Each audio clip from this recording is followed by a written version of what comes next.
floorboards groaned a warning she felt through her slippers, a familiar language of decay in the house she could no longer see. For 7 years, Clara had been the only wall between her 5 grandchildren and the world, raising them in the echoing dark after her own daughter vanished. Then one evening, a knock.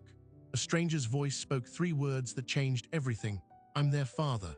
But the children huddled behind her skirts didn't recognize him, and Clara's blind eyes couldn't see the lie in his. This is the reality for over 2.5 million children across America, raised not by parents, but by grandparents in homes held together by sheer will. For Clara and her 5 grandchildren, it was a life built on the memory of a vanished daughter and the slow creep of darkness. Their stability was fragile, but it was theirs until that knock. Now, with a stranger on the porch and the past crashing into her hallway, Clara faces an impossible question. Is this man a salvation or a wolf she can no longer see coming? Clara's world had shrunk to sounds and textures. The specific squeak of the 3rd stair, the smell of damp plaster in the east wall, the weight of 5 small heads leaning against her at night. She was 78, and the macular degeneration that stole her sight 7 years ago had, by cruel coincidence, arrived just as her daughter, Elise, began to disappear into a different kind of darkness. It started with pills for back pain, then escalated to things Clara in her small town could barely name. The phone calls became erratic, then ceased. The last time Clara saw her daughter's face, a blurred impression of hollow cheeks and frantic eyes, was the day Elise dropped off the children. The oldest, Michael, was 9. The youngest, Lily, was just 18 months. "A weekend, Mama. I just need to get my head straight," Elise had whispered, her voice thin as paper. That weekend stretched into 7 years. With no legal guardianship papers and a fixed income of $900 a month from Social Security, Clara became everything: nurse, breadwinner, protector. She learned the house by muscle memory, counting steps from the chipped sink to the wood stove, her fingers reading the peeling wallpaper like Braille. The children adapted with a heartbreaking swiftness. Michael, now 16, became her eyes, describing bills, leading her hand to signatures. 10-year-old Sarah learned to stretch a packet of ground beef into 3 meals. They were a silent, efficient unit, bound by a shared, unspoken rule: don't talk about the before, don't wonder about Mom. But the house itself was losing the fight. The roof leaked in the master bedroom, a steady asterisk plink-plink into a plastic bucket that Sarah emptied each morning. The heating oil costs were a monster they could not feed, so winters were spent huddled in the living room around a single-space heater, blankets draped over doorways to trap the warmth. Clara navigated this decay not with sight, but with a deep maternal dread she felt in the constant chill, in the smell of mold she could not locate, in the way Michael's voice tightened when he said, "It's nothing, Nana, just a little crack."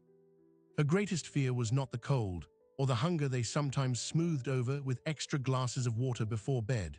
It was the system, the well-meaning social worker who visited annually, eyes scanning the cracked windows, the overcrowded bedrooms. One official declaration of an unfit environment could send her 5 pieces of heart scattering into the foster care system like ash in the wind. So she painted a picture with her words.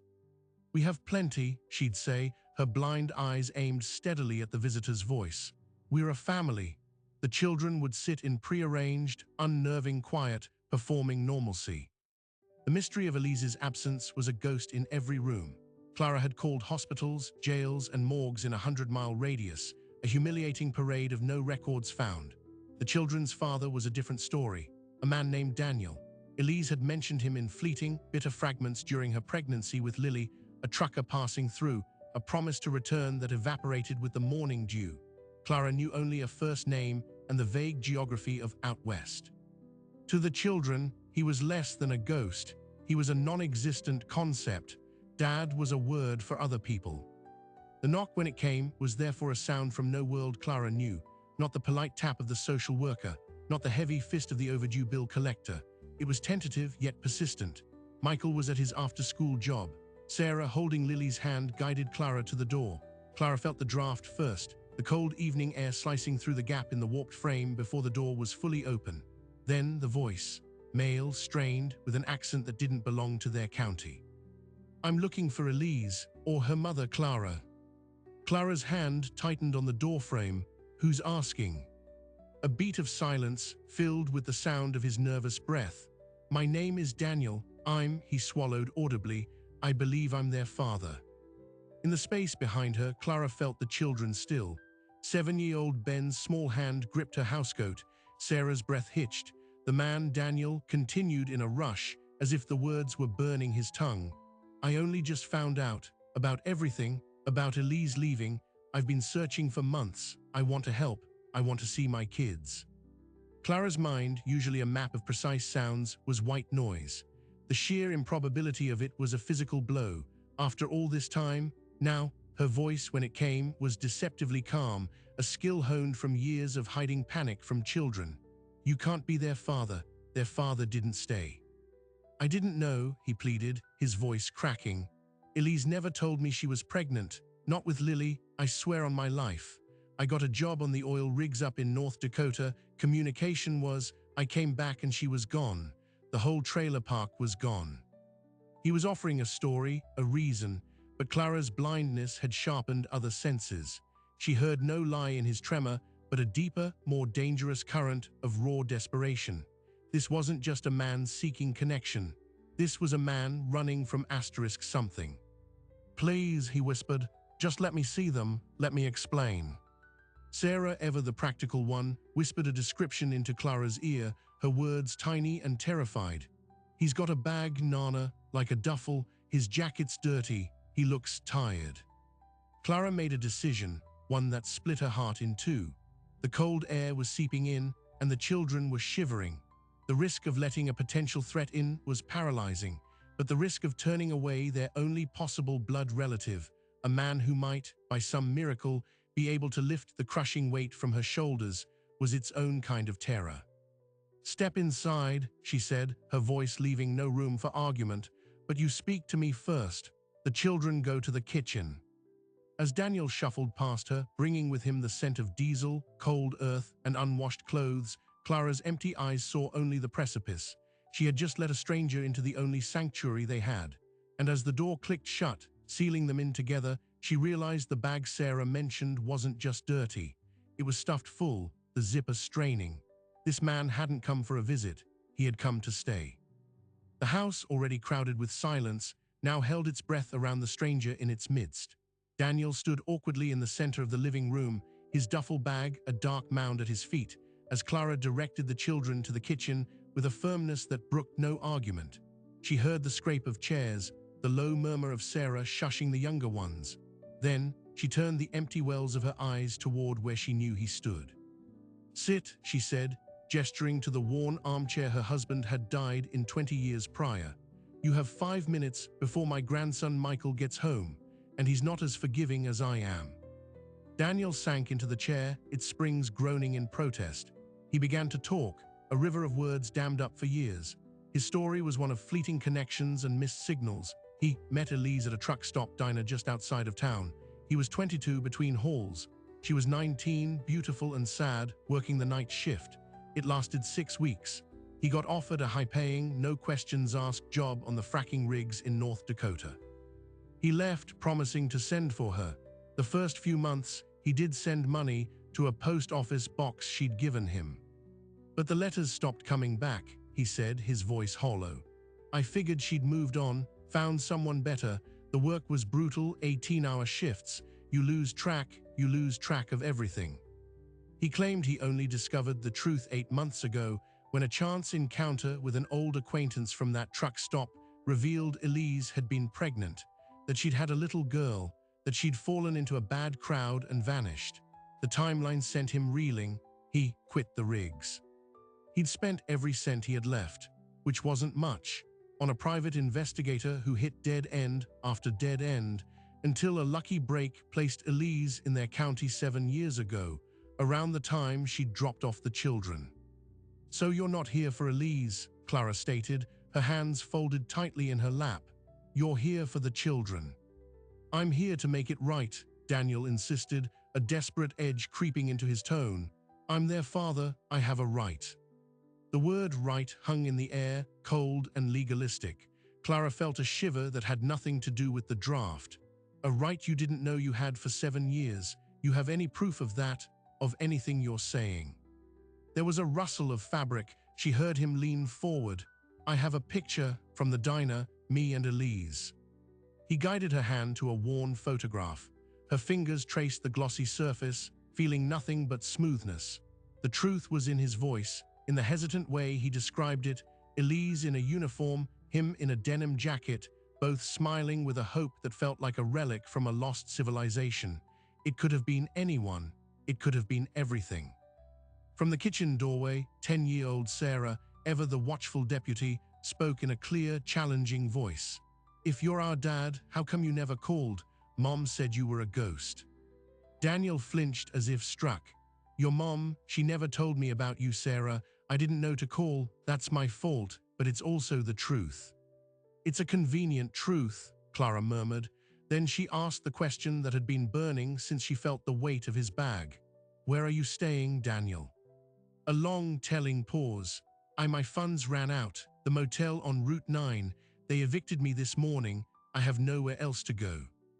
The admission landed like a stone in the quiet room. He wasn't just a potential savior. He was another mouth to feed, another body in a house with no space, another desperate soul clinging to their fragile raft. Clara's mind raced through calculations, the dwindling oil in the tank, the nearly empty pantry, the social worker's next visit. Before she could respond, the front door burst open, bringing a gust of cold air and 16-year-old Michael. He took in the scene in a single, furious glance. His siblings huddled in the kitchen, a strange man in his grandfather's chair, his blind grandmother looking pale and strained. "Who are you?" Michael demanded, his voice already deepening with a protective rage, stepping between Daniel and Clara. Daniel stood up, holding his hands out placatingly. "Michael, you must be Michael. I'm Daniel, He says he's your father," Clara finished quietly, the words tasting like ash. Michael's laugh was short and brutal. "My father's a story Mom used to cry about. You're just a man in our house. You need to leave." The confrontation was cut short by the wail of 3-year-old Lily, startled by the shouting. In the chaotic moment that followed, Sarah scooping Lily up, Clara calling for calm, Daniel did something unexpected. He didn't argue. He didn't get angry. He looked at Michael's defiant stance, at the younger children's scared faces, and the fight seemed to drain out of him, replaced by a profound, weary shame.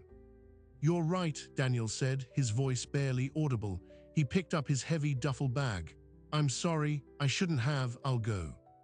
He took a step toward the door, and Clara, against every screaming instinct for self-preservation, spoke. "Wait!"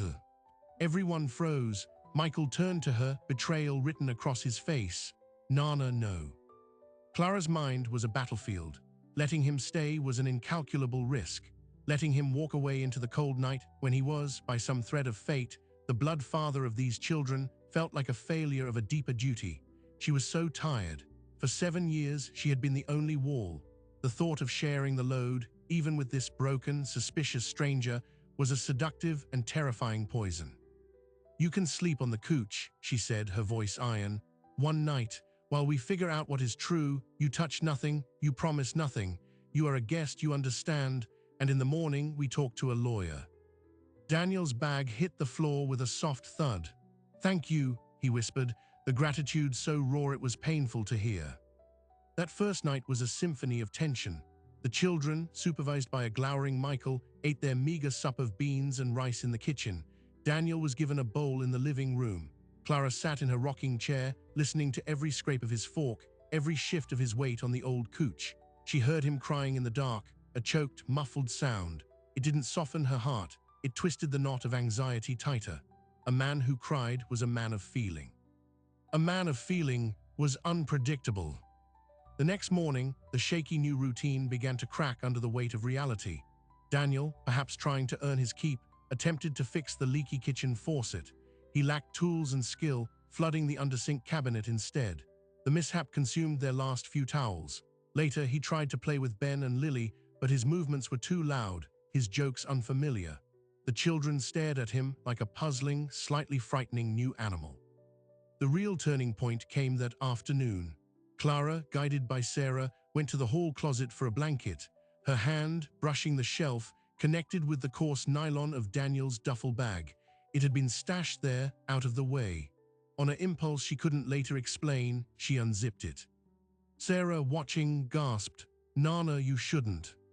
"Describe it to me," Clara whispered, her fingers probing the contents.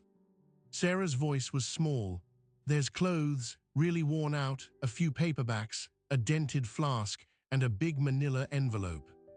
Clara's heart hammered against her ribs. "What's in the envelope?" She heard the rustle of paper. It's like legal stuff. Court papers, I think, from North Dakota, and a bunch of pay stubs with big chunks of money taken out for child support." Clara's blood ran cold. Child support, but he said he never knew. "And there's a letter," Sarah continued, her voice trembling. "It's from a law office. It says, 'Notice of wage garnishment for past due child support. Enforcement for minor child, Lillian R. Dawson.'" Lily, the name was a thunderclap. The papers felt real, official, but the story they told was the opposite of the one Daniel had given. He hadn't been ignorant. The state had found him. He'd been running from it. The back wages, the penalties, it could be a mountain of debt. Was that why he was really here? Not to make amends, but to stop the financial bleeding by inserting himself into their lives, or worse, to find a way to take the children and clear the debt. Clara carefully rezipped the bag, her hands steady but her soul quaking. She had her proof, and it condemned him. That evening, as the winter dark fell early, she confronted him. The children were sent to their rooms on a pretext. "The papers in your bag, Daniel," she began, her voice like frost on glass. "The garnishment, the child support order for Lily, you lied to me." A long, dead silence filled the room. When Daniel spoke, his voice was shattered. "I didn't lie about not knowing. The state found me 2 years ago. They said I had a daughter. They took a DNA test. It was true. They started taking the money straight from my checks. That's when I knew for sure. That's when I started looking in earnest." "Then why hide it?" Clara pressed, unmoved. "Why tell the sad story of the poor, clueless father?" "Because I was *clueless, he burst out, the pain raw. "Finding out from a court order from some bureaucrat, it's not the same. It made me feel like a criminal, and I was ashamed. I thought if you knew they had to force me, you'd never let me near them. I just wanted a chance to be a person first, not a case file." It was a confession, but it changed nothing. The stakes had just skyrocketed. This was no longer just a family drama. It was a legal and financial entanglement. Daniel wasn't simply a drifting stranger. He was a man with a documented, contentious link to Lily, hunted by the system for money. 2 days later, the ticking time bomb Clara feared most finally detonated. A car pulled into the gravel drive. Not the familiar social worker's sedan, but a different, official-looking vehicle. Through the window, Michael described a woman in a sharp blazer getting out, carrying a clipboard and a frown. "It's the county," Michael said, panic edging his voice. "Child Protective Services, but it's not our usual lady." Clara's world constricted to a single, terrible point, an unscheduled visit, with a strange man living in the home, with a house failing every visual inspection, with a father present who had a garnishment order for child support. It was a perfect storm of red flags. "Daniel," Clara said, her voice lethally calm, "go to the back bedroom, do not make a sound. If they find you here, they will take my children today. Do you understand?" Daniel, his face pale, nodded mutely and slipped down the hall just as the firm, authoritative knock echoed through the crumbling house. Clara smoothed her housecoat, aimed her sightless eyes at the door, and prepared to tell the most important lie of her life. The social worker on the other side of that door held the power to dismantle everything, and Clara had just hidden a secret in the back room that could give her all the reason she needed. Clara opened the door, a serene smile plastered on her face, a mask carved from a lifetime of weathering storms. "Good afternoon," she said, tilting her head toward the voice. "Mrs. Dawson, I'm Laura Finch, with County Child Welfare. We're conducting follow-up visits on some of our kinship cases." The woman's voice was professional, but not unkind. "May I come in?" "Of course," Clara said, stepping back. "Forgive the mess. The children are doing their homework." She led Ms. Finch into the living room, her heart a frantic bird trapped in her ribs. Every creak of the floorboard, Every sigh of the old house felt like a betrayal. She heard the social worker pause, taking in the room. Clara knew what she saw: the patched furniture, the water-stained ceiling, the palpable chill. "How have things been, Mrs. Dawson?" Ms. Finch asked, her pen poised over a clipboard. "We manage," Clara said, her voice steady. "Michael is working part-time after school. Sarah is top of her class. We have everything we need." From down the hall, a stifled cough echoed. "Daniel," Clara froze. Ms. Finch's writing paused. "Is someone else here, Mrs. Dawson?" "Just a cold going around," Clara said quickly, too quickly. "Little Ben, he's resting in the back." Ms. Finch was silent for a moment. Clara could feel the woman's gaze sweeping the room, landing on the single, worn duffel bag partly visible behind the armchair, Daniel's bag, which he'd moved in his rushed retreat. "I see," Ms. Finch said, her tone shifting subtly. "Mrs. Dawson, I have to be frank. We received an anonymous call, a concern about an unsupervised male adult, possibly non-relative, residing in the home with the children. Can you tell me about that?" The air left Clara's lungs. An anonymous call? Who? A neighbor? Someone who saw Daniel arrive? The trap had been sprung before she even knew she was in it. Denial was useless now. The bag was damning evidence. She chose a sliver of the truth. "A family friend is visiting, helping with some repairs. He's in the back room, not feeling well. I didn't want the children to catch it." "I'll need to speak with him," Ms. Finch said, her voice firm now. Protocol had taken over. Panic, cold and sharp, lanced through Clara. "That's really not necessary. He's asleep." "Mrs. Dawson, for the safety and assessment of the children, I need to verify who is in the home. Please." It was over. Clara felt the fragile scaffold of her lies collapsing. She nodded, a stiff, defeated motion. "Michael," she called out, her voice cracking, "please ask our guest to come out." The hallway door opened. Daniel emerged, looking rumpled and terrified. Miss Finch took him in, his worn clothes, his uneasy posture. "And you are?" Daniel Rourke," he said, his voice hoarse. "Your relation to the children, Mr. Rourke." Daniel's eyes flicked to Clara's blind, unseeing face, then to the floor. "I'm a friend of the family."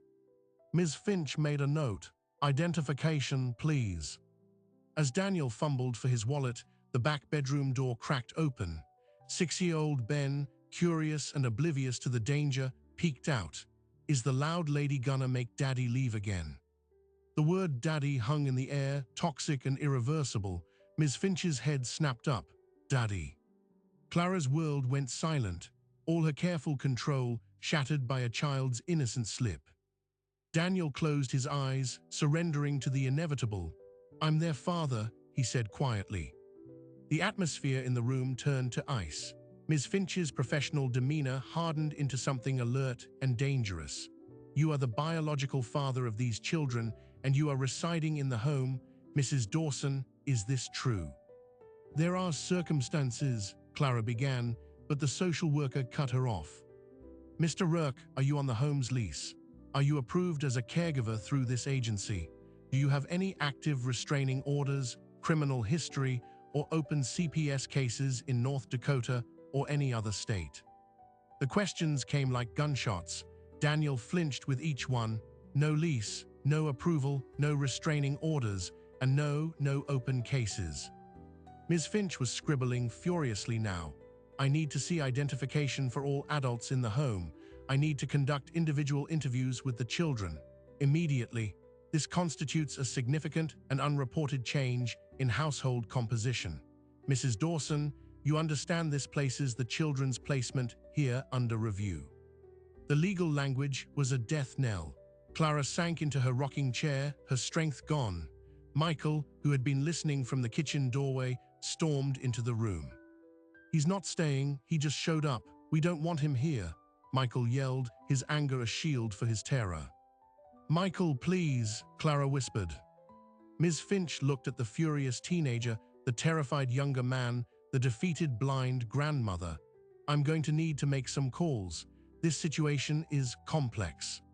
For the next hour, the house became a scene of quiet interrogation. Ms. Finch spoke with each child in the kitchen. Sarah, loyal and sharp, tried to defend Clara but confirmed Daniel had been sleeping on the couch. Ben, confused, repeated his daddy comment. Lily just cried.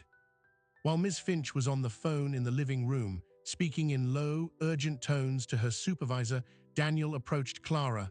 "I'm sorry," he breathed. "I never meant for this." "What did you mean for?" Clara asked, her voice hollow. "Because from where I'm sitting, you meant to bring the law down on our heads." Before he could answer, Ms. Finch returned, her expression grave. "The situation is this. Mr. Rourke, you cannot remain in this home tonight. Your presence is an unvetted risk. Mrs. Dawson, the stability of this placement is now in question due to the introduction of an unknown adult and the deception regarding his status. I am required to file a report of neglect." Neglect, the word was a physical blow. All her sacrifices, all her love, reduced to a bureaucratic term. "There's a shelter in the next county for men," Ms. Finch said to Daniel, handing him a card. "You need to go there, now. As for the children," she turned back to Clara, "a decision will be made within 48 hours, a case conference. You will need to be there. You may want to seek legal counsel." As Ms. Finch gathered her things to leave, she offered one final, chilling piece of information. "Mr. Rourke, our interstate system flagged something. Your child support case in North Dakota isn't just about garnishment. There's a parallel petition from the state for custody." Daniel went white. "What? No, that's a mistake. That's about the money." "Is it?" Ms. Finch asked, her gaze piercing. "When a parent is deemed to have abandoned financial responsibility, the state sometimes intervenes to secure placement, especially if the custodial grandparent is considered vulnerable." She didn't look at Clara, but the implication was clear. A blind, elderly woman in a decaying house was the definition of vulnerable. Daniel wasn't just running from debt. He might have been running from a state trying to take his child away from him and place her somewhere else entirely. And his sudden arrival here could be seen as an attempt to preempt that by grabbing custody himself. After the social worker's car crunched out of the driveway, a heavy, hopeless silence descended. Daniel picked up his duffel bag. "I'll go," he said, his voice thick. "Where?" Michael spat. "To that shelter, then what? You've ruined everything." "Michael, enough," Clara said, but the fire was gone from her voice. She was calculating, her mind navigating this new, terrifying landscape. The state might be coming for Lily. Her home was under review. Daniel was both a threat and, paradoxically, the only other adult with a legal claim to the children. "Wait," she said as he reached for the door. He stopped. "The case conference, in 48 hours. They'll ask where you are. If you're in a shelter, you look unstable. If you've vanished, you look guilty." "What choice do I have?" Daniel asked, despair cracking his words. Clara took a deep, shuddering breath, making a decision that felt like stepping off a cliff. "You stay, not in the house. The old tool shed out back. It's dry. There's an extension cord out there for a light. You stay there out of sight. You show up with me at that conference. You tell them you are here to support this family, not disrupt it. You tell them you want to help me keep the children here with me." Daniel stared at her, incomprehension on his face. "You'd let me stay after all this?" "I'm not letting you stay," Clara corrected him, her blind eyes finding his direction. "I'm conscripting you. You brought this storm. Now you will help me stand in it. You will get a job, any job.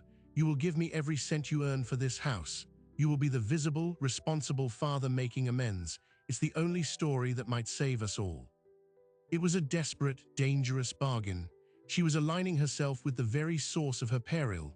But in the chess game of family court, a unified front, a grandmother and a repentant father working together, was stronger than a divided one.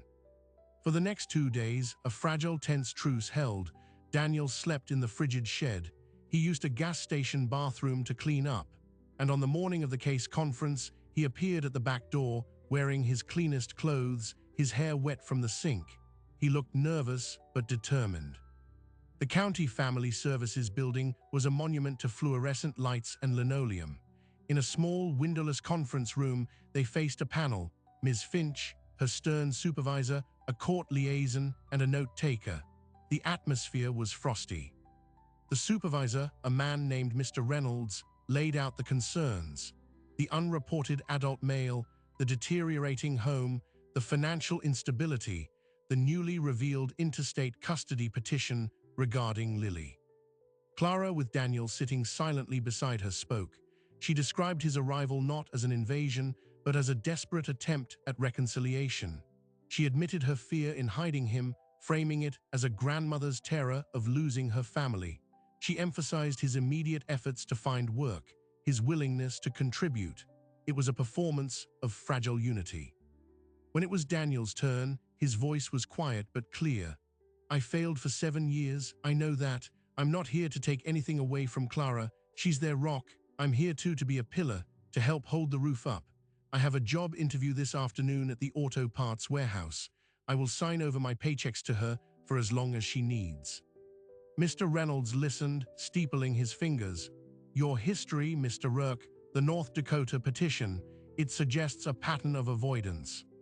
That petition is about money I didn't know I owed, Daniel insisted, a flicker of his old desperation showing. Not about my fitness. I'm here now. I'm not avoiding anything. I'm facing it, with my family. The meeting ended with no resolution, only a directive, a full home inspection in 1 week. Daniel's presence would be allowed, but he must be on the lease, which required a landlord's approval they didn't have, and undergo a criminal background check. As they left the oppressive building, Clara felt a tiny, treacherous ember of hope. They had survived the first encounter, but as they stepped into the gray afternoon, a figure emerged from a parked car across the street. A tall, weary-looking woman in a practical coat, her eyes fixed on Daniel with a mix of relief and fury. Daniel Rourke, the woman called, striding toward them. I've been driving for 2 days. We need to talk, right now.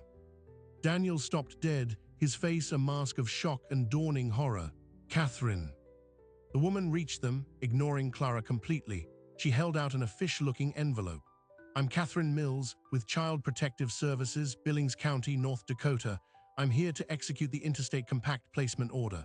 We need to take the child, Lillian Dawson, into temporary state custody, pending the resolution of the abandonment and support case. We've been trying to locate you for months. Your arrival here just simplified things.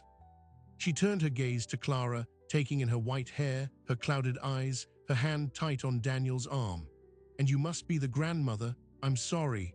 This is a legal matter between the state of North Dakota and Mr. Rourke. The child is coming with me. The ember of hope died, smothered by a blizzard of bureaucracy. The threat wasn't just from their own county anymore. It had tracked Daniel across state lines, and it had just arrived on their doorstep, with paperwork and the full force of the law. The storm was no longer on the horizon. It was here, and it was demanding they hand over a little girl. For a moment, the world stopped on its axis. Clara's hand tightened on Daniel's arm, not in accusation now, but in a shared, instinctive defense. The North Dakota social worker, Catherine, stood before them, the official envelope a guillotine blade poised above their fragile family. You can't, Daniel said, his voice breaking. You can't take her, not now. The order is clear, Mr. Rourke. Your failure to engage with the court for over a year, the substantial arrears, it's been deemed an abandonment of parental responsibility. The state has a duty. Clara, who had navigated darkness for years, now navigated a more terrifying landscape, the cold logic of the law. She stepped forward, a slight, blind woman facing down a government agent. Your duty is to the child's best interest. You take her from a home where she is loved, where her siblings are, where she has a grandmother and a father who is present for the first time, and you put her in what? A system? That is not an interest. That is a punishment.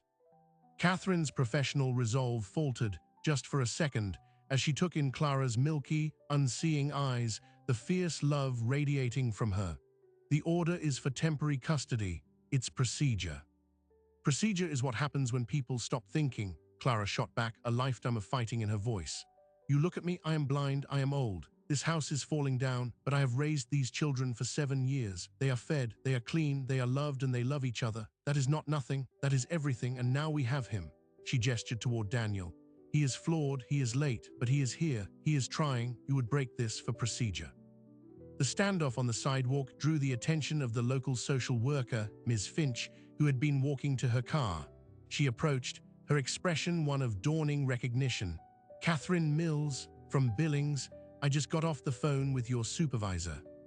A tense three-way negotiation began right there on the cracked pavement. Ms. Finch, it turned out, had been advocating for a family preservation approach since the case conference. She argued for jurisdiction. The children had lived in her state for 7 years. The case should be handled locally. Catherine, weary from her long drive and faced with the tangible reality of the family, reluctantly agreed to a compromise. She would not take Lily that day, on one condition. Daniel must appear in North Dakota Family Court within 10 days to address the abandonment petition and the massive arrears, now totaling over $40,000. If he failed, the interstate order would be executed without further warning. It was a stay of execution, not a pardon. Daniel had 10 days to confront the mountain of his past. The following week was a frenzy of desperate action. Daniel's job interview at the auto parts warehouse turned into an immediate hire, the night shift, minimum wage, but it was a paycheck.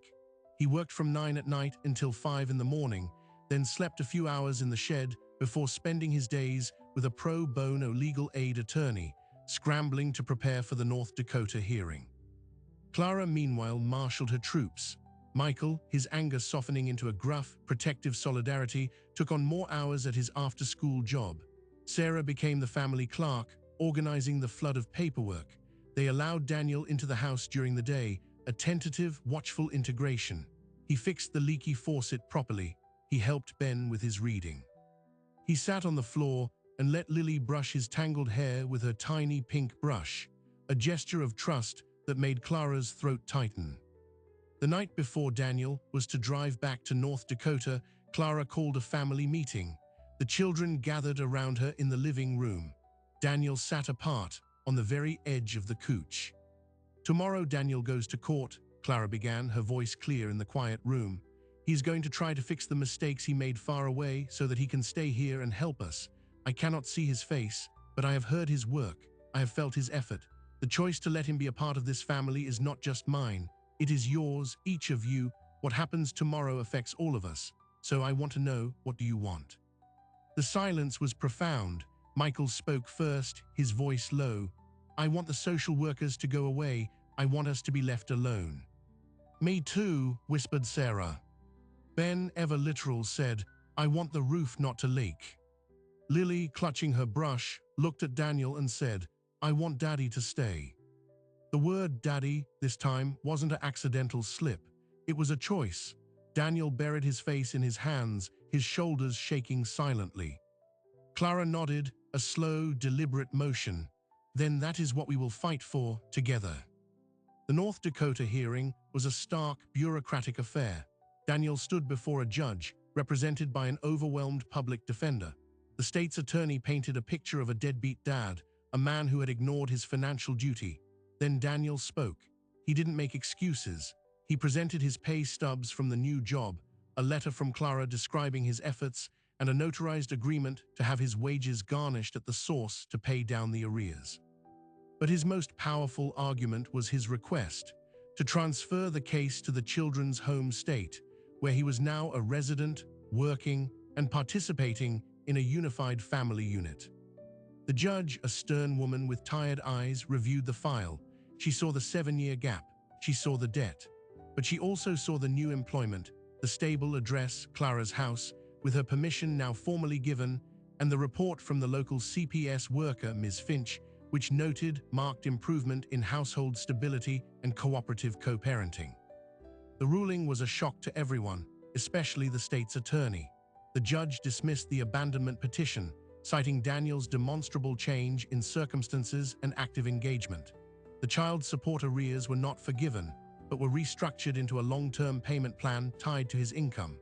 Most importantly, jurisdiction over Lily's custody was formally transferred to Clara's home state, to be reviewed in conjunction with the overall family case. Daniel returned not as a fugitive, but as a father with a court-approved path forward. The news acted like a tonic on the local case. Ms. Finch's final home inspection still noted the house's poor condition, but her report now highlighted strong familial bonds, increased financial support, and a viable, cooperative caregiving plan. Instead of recommending removal, she filed for the family to receive emergency housing assistance and kinship care subsidies, benefits Clara had never known she qualified for. The bureaucratic wheels turned slowly, but they turned. A non-profit organization specializing in elderly disability housing heard about Clara's story through a local news piece Michael had secretly submitted.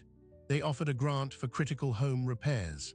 Volunteers showed up one weekend to patch the roof, fix the plumbing, and install safe, efficient heating. The change was more than structural.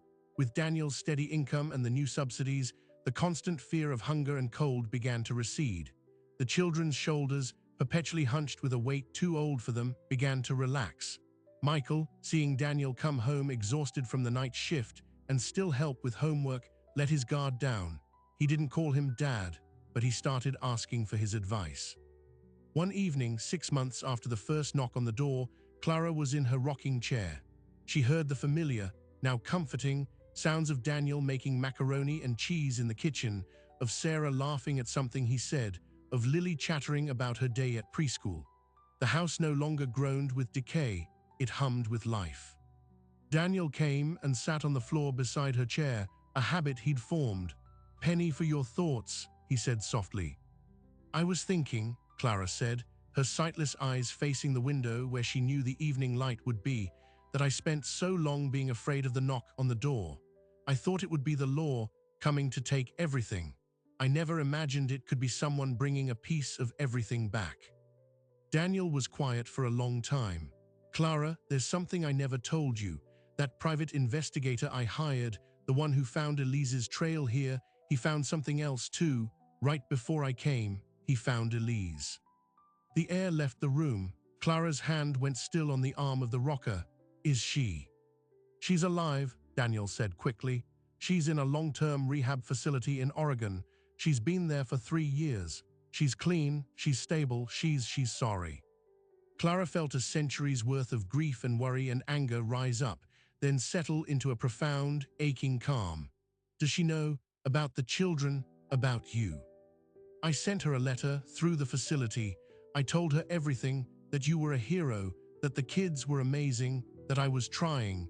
I got a reply last week." He placed a single sheet of paper in Clara's hand. It was a letter. The facility's address was embossed at the top. Clara traced the lines of handwriting, feeling the gentle grooves left by the pen. She couldn't read it, but she didn't need to. "Read it to me," she said. Daniel's voice was thick with emotion as he read. "Dear Daniel, thank you for your letter. I think about them every day. What you said about my mother, it sounds like her. Tell her I'm safe. Tell her I'm getting better. And tell the children, tell them I love them. And I'm so sorry. Maybe one day when I'm stronger, I can tell them myself. Until then, thank you for being there when I couldn't be. Your friend, Elise." Tears, hot and silent, streamed down Clara's lined cheeks. It was not the happy ending of a storybook. It was something more real, more fragile, and more beautiful. It was a thread of hope, thin but unbroken. Her daughter was alive. She was healing. And the man who had once been a ghost was now a solid presence on her floor, holding her daughter's words in his voice. In that moment, Clara understood the complicated truth she had been blind to. The stranger at the door wasn't just a father returning. He was a bridge between a painful past and a mending future, between a lost daughter and the family she left behind, between her own exhausting solitude and the shared burden of a second chance. The house was still old. The future was still uncertain, but it was no longer crumbling. It was being rebuilt from the inside out.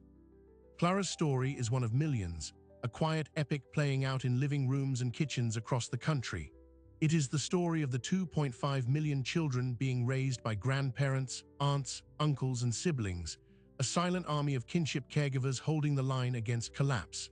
They do so often in the shadows, on fixed incomes, in houses that sigh with fatigue, bearing a weight that was never meant to be theirs alone. What Clara and Daniel discovered, in their halting, fraught way, is that the solution to such a profound burden is rarely a single hero. It is a patchwork. It is the grudging trust between a blind grandmother and a prodigal father. It is the overworked social worker who chooses advocacy over procedure. It is the unexpected grace of a court ruling that values present effort over past failure. It is the community that shows up with tools and paint, and the system that can, sometimes, be persuaded to bend toward humanity instead of rules. The deeper truth that echoed through that repaired house is that family is not just a matter of blood or biology. It is a verb, it is showing up, it is staying, it is fixing the leaky faucet at 2 in the morning after a double shift. It is teaching a child to read by the light of a single lamp. It is holding the line when every instinct screams to let go. For 7 years, Clara was that verb alone. Then a knock on the door forced her to become a noun again, a grandmother, a mother, a partner in a desperate pact. And Daniel, who had been a ghost, learned to become a verb himself. Their story asks us a difficult question. How many other families are balanced on this same precarious edge, one missed payment, one unexpected visitor, one anonymous call away from splintering?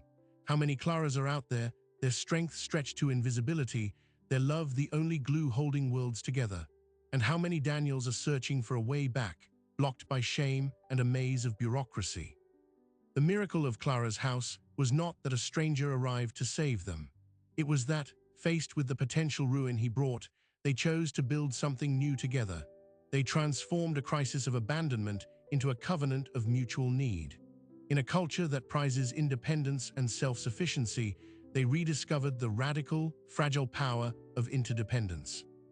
Redemption, it turns out, doesn't always arrive with a fanfare. Sometimes, it comes disguised as a tired man on a porch with a duffel bag full of regrets. Sometimes, it's the steady hand of a woman who can no longer see, guiding him toward the light she alone remembers. It is the unspoken agreement that the past cannot be changed, but the future can be braved together. If this story of fractured grace and unexpected family resonated with you, share it with someone who might need to hear it today. For more real-life journeys into the heart of human resilience, subscribe and tap the bell so you never miss a story. Remember, the world is full of invisible battles. Sometimes, the greatest act of courage is simply to open the door.